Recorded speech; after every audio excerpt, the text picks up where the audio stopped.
How radical was Crowley in his psychological, naturalistic interpretations of occult experiences? Did he invariably consider such experiences to be the result of an alteration of consciousness? Or was there a more enchanted worldview to accompany that? Stay tuned to find out.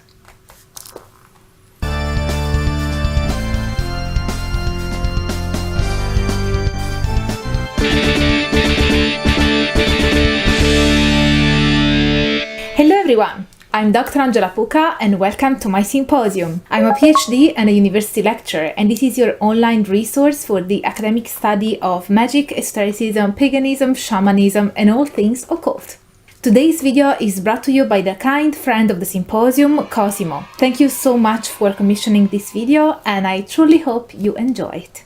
Today's episode is all about naturalistic and psychological interpretations of occult practices, and it is sourced from the fascinating paper The Variety of Magical Experiences, authored by Professor Marco Pasi. We know that Crowley was influential in the contemporary perception of entities as having a psychological nature, but as Pasi argues, Crowley's intent to be the prophet of a new religion likely prevented him from embracing the process of psychologizing to the fullest. Wouter Hanegraaff noted that the progressive psychologizing of esotericism begins with Mesmer's discovery of animal magnetism and continues through the whole of the 19th century. Anne Taves has interestingly suggested that during this period, those who offered naturalistic and secularizing explanations of religious experiences were not necessarily critics or outsiders to religion. In some cases, such as in spiritualism, the dominant tendency to dichotomize religious experience and naturalistic explanation was actually challenged. This means that naturalistic explanations of religious experiences were not seen as contrasting their religious meaning.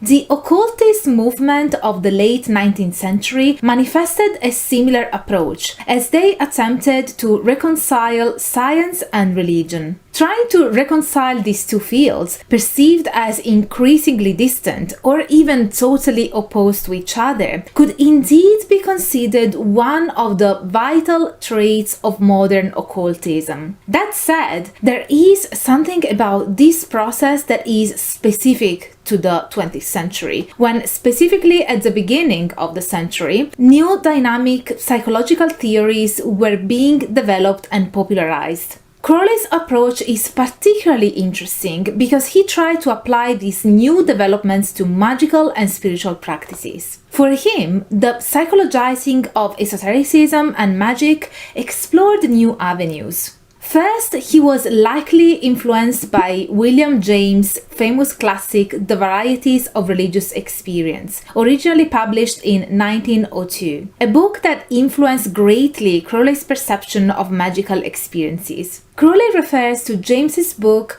in several of his works and seemed particularly fascinated by the distinction between once-born and twice-born religions, as well as by what James had said about yoga and the experiences of religious geniuses, namely founders of religion. As Pasi explains, Crowley was also acquainted with the activities of the Society for Psychical Research and with some of its members. In 1895, he was admitted as an undergraduate student to Trinity College in Cambridge, where he would spend 3 years without getting his degree. Trinity College was also the place where the Society for Psychical Research originated in 1882. In 1908, the Society for Psychical Research went to investigate the famous Italian medium Eusapia Palladino. The report of this investigation was published a year later, and it was positive toward the medium's claims.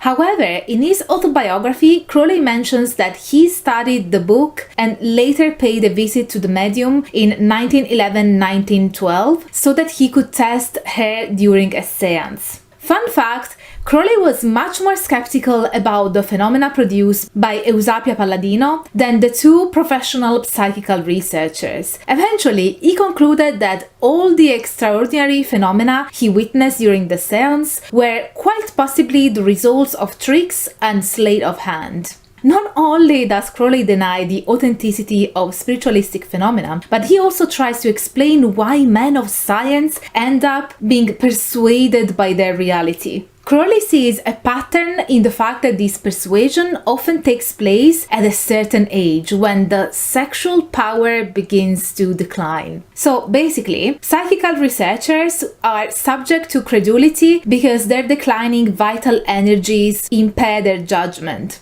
Crowley's criticism was somehow connected to the polemics that had divided occultists and spiritualists since the two movements had come into existence. Marco Pasi highlights that the common polemical argument of the occultists had consisted in contesting the interpretation of spiritualist phenomena, mostly pertaining to the identity of the entities supposedly involved in the seances, but not their preternatural status. Yet, Crowley was even more radical in his criticism and denied the very authenticity of the phenomena. When Crowley published Mather's adaptation of the Goetia, he added a small introductory essay entitled The Initiated Interpretation of Ceremonial Magic, in which he addressed the problem of the reality of the entities described by the grimoire and the efficacy of magic. In this text, he expressed the idea that it is not necessary to consider these spirits and demons as really existing, meaning independently from the magician's self. They can be seen, in fact, as portions of the human brain. So, when the invocation of one of these spirits occurs, a specific part of the magician's brain is stimulated, one that corresponds to the particular spirit. Interestingly, Crowley seemed willing, at least in certain contexts, to interpret the effects of ceremonial magic and the entities traditionally involved with them purely in physiological, not even psychological terms. Magical phenomena are therefore explained from a strictly materialistic point of view. They are only taking place in the brain, which creates the illusory perception of spiritual entities. This reductionist approach may have been motivated by the need to make sense of traditional spiritual practices in a modern secular context and to make them compatible with a positivist and naturalistic way of thinking. Crowley presented this naturalistic interpretation of magic in the early years of his spiritual career, and this idea were published in 1904, the same year when Crowley received from Aiwass the Book of the Law. However, it must be noticed that even though this conceptualization was important for Crowley from a theoretical standpoint, he did not adopt it consistently over the years. There are plenty of occurrences where Crowley's encounters with entities are not framed as contacts with portions of his brain or as part of his unconscious psyche. We can conclude this because Crowley established initial contact with most of these entities thanks to the help of a visionary partner, very often a woman. This is how he made contact with Aiwass, who appeared through his wife Rose and revealed to him the Book of the Law. And we find a similar pattern with other less influential entities in his work, such as Amalartra and Abuldiz. Crowley didn't seem to regard these entities as products of his or his partner's unconscious mind or brain. They were not fabrications, but rather conceptualized as independent, preter-human beings, with their own autonomous personalities and existences. And they were even subjected to careful testing to prove not only the identity of the entities, so that the possibility of an evil creature in disguise would be ruled out, as well as their autonomy from the personality of the magician and or of his scryer. In this sense, Aiwass and other entities conceptually resembled more the mysterious secret chiefs of the Golden Dawn or the elusive Mahatmas of the Theosophical Society, rather than portions of Crowley's brain,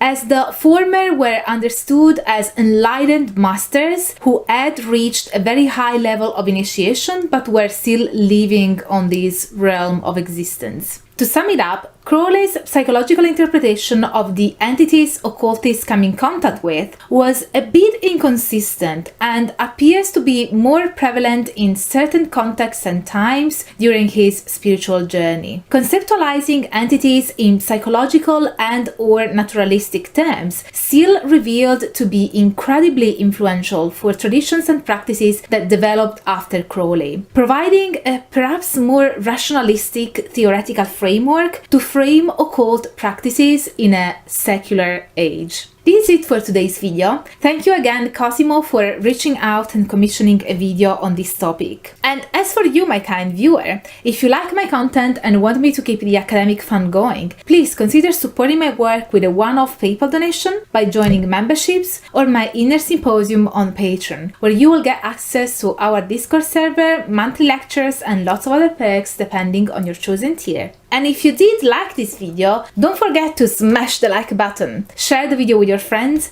subscribe to the channel if you haven't already, and activate the notification bell because YouTube is naughty and might not let you know when there is a new upload from me. Thank you so much for being here and stay tuned for all the academic fun.